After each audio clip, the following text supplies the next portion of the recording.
A Child Went Forth by Walt Whitman.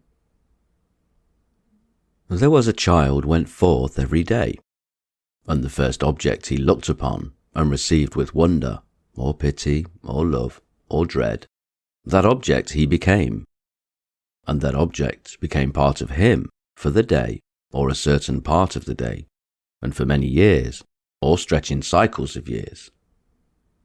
The early lilacs became part of this child, and grass, and white and red morning glories, and white and red clover, and the song of the phœbe-bird, and the March-born lambs, and the sows' pink faint litter, and the mare's foal, and the cow's calf, and the noisy brood of the barnyard, or by the mire of the pond-side, and the fish suspending themselves so curiously below there, and the beautiful curious liquid, and the water plants with their graceful flat heads, all became part of him.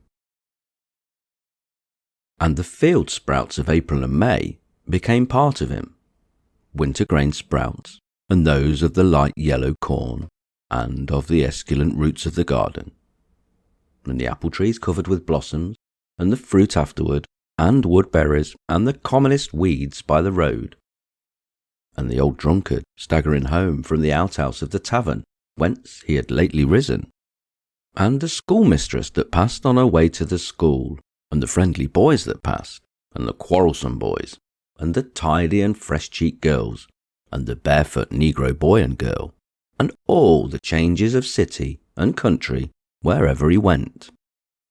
His own parents, he that had propelled the father's stuff at night and fathered him, and she that conceived him in her womb and birthed him, they gave this child more of themselves than that. They gave him afterward every day. They and of them became part of him. The mother at home quietly placing the dishes on the supper table, the mother with mild words, clean her cap and gown, a wholesome odour falling off her person and clothes as she walks by. The father, strong, self-sufficient, manly, mean, angered, unjust. The blow, the quick loud word, the tight bargain, the crafty lure. The family usages, the language, the company, the furniture, the yearning and swelling heart. Affection that will not be gainsaid. The sense of what is real. The thought, if after all, it should prove unreal. The doubts of daytime and the doubts of nighttime. The curious whether and how. Whether that which appears so is so, or is it all flashes and specks? Men and women crowding fast in the streets. If they are not flashes and specks, what are they? The streets themselves, the facades of houses, the guts in the windows.